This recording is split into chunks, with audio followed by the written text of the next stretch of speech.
Selain COVID-19, pandemi tetangga pinjam perkakas masih menjadi sesuatu yang mengancam bagi sebagian tukang. Salah satunya jenis power tools, perkakas elektronik yang butuh pengalaman untuk memperpanjang masa umur pakainya. Setuju?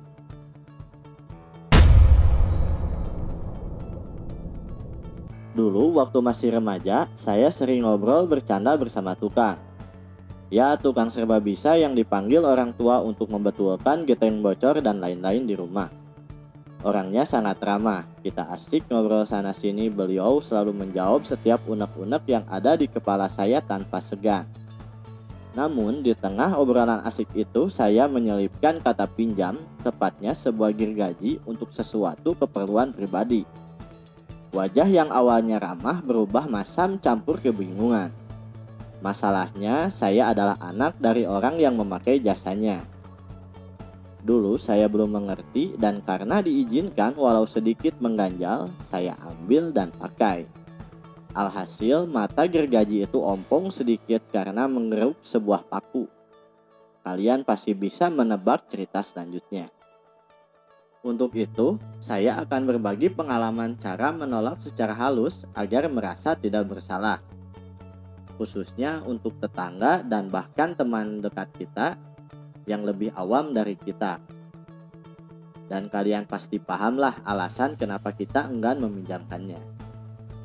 Rumusnya sederhana, sebelum menyetujui permintaan mereka, dahului dengan permintaan kita. Cari permintaan yang sulit untuk dikabulkan oleh mereka. Jika tidak bisa, kita pun tidak akan merasa bersalah saat tidak bisa memenuhi permintaan mereka. Dan seumpama bisa, ya kita memang harus meminjamkannya. Sebagai contoh, saya akan membagikan beberapa kasus yang pernah saya alami dan cara saya mengatasinya. Yang pertama adalah mesin planer. Teman saya menelpon akan meminjam mesin planer atau serut. Alasannya tukang yang dia panggil tidak membawa mesin karena sedang diservis atau apalah. Intinya kurang cukup meyakinkan. Dia bakalan pakai tukang yang sudah ahli agar saya tidak khawatir mesin rusak oleh kesalahan orang awam. Saya tidak habis akal. Saya perbolehkan dan saya suruh teman datang ke rumah. Tapi saya dahului dengan melepas mata serut terlebih dahulu agar bisa dibuat alasan mata serut yang saya miliki sudah rusak atau sudah tidak layak pakai. Ya, kalau mau harus beli dulu matanya. Gampang, banyak di toko. Cari merek Makita yang harganya sekitar 250 ribuan. Saya pikir mana ada orang gila yang bukan tukang mau mengeluarkan uang sebesar itu demi untuk meminjam sebuah barang.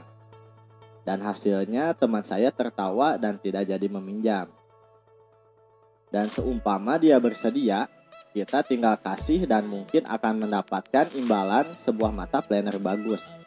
Toh dia bilang yang pakai tukang, bukan orang awam. Saya sedikit lega dan bisa tertawa lepas. Contoh kasus berikutnya adalah mesin gerinda.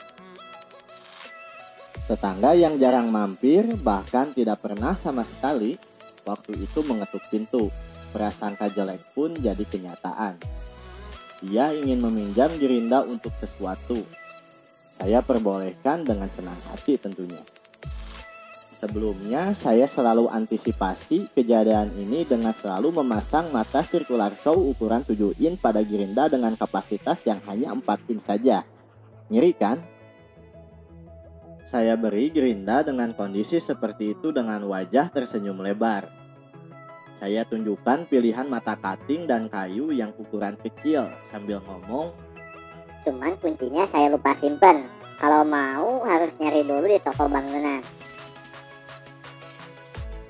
Alhasil tetangga pun balik arah dan tidak jadi meminjam. Dan saya tertawa lepas di gudang sendirian. Untuk yang terakhir adalah mesin bor. Ceritanya hampir sama seperti yang tadi, namun pemerannya berbeda, tapi yang mau dipinjam tetap barang saya. Mesin bor maksudnya. Saya kasih mesin bor kabel beserta box, plastik, karbon bras cadangan, kartu garansi, beserta nota pembelian. Kebetulan saya selalu simpan box dan lain-lain seperti dalam paket pembelian, tapi tidak dengan matanya. Alasannya belum beli, sudah dibuang karena sudah tidak layak pakai. Tapi dia bersedia beli sendiri. Alhasil mesin bor berpulang dengan keadaan rapi beserta kemasannya seperti semula. Ditambah beberapa buah mata bor HCS yang harganya lumayan. Diberikan ke saya karena katanya buat apa, dia nggak punya mesinnya. Saya terima dengan senang hati. Tapi untuk uang rokok saya tolak. Nggak enak lah, masa iya mata bor sama uangnya mau diambil juga. Saya malah tawari dia kalau butuh pakai lagi aja. Toh mesin bor kabel menurut saya salah satu power tools yang paling bandel. Tapi mungkin saya umpetin dulu ya mata bor yang ini biar dia beli lagi. Mungkin beberapa kasus di atas yang saya alami sedikit kejam ya. Tapi memang begitulah kenyataannya. Yang jelas semoga bermanfaat. Jika ada pertanyaan silahkan isi di kolom komentar.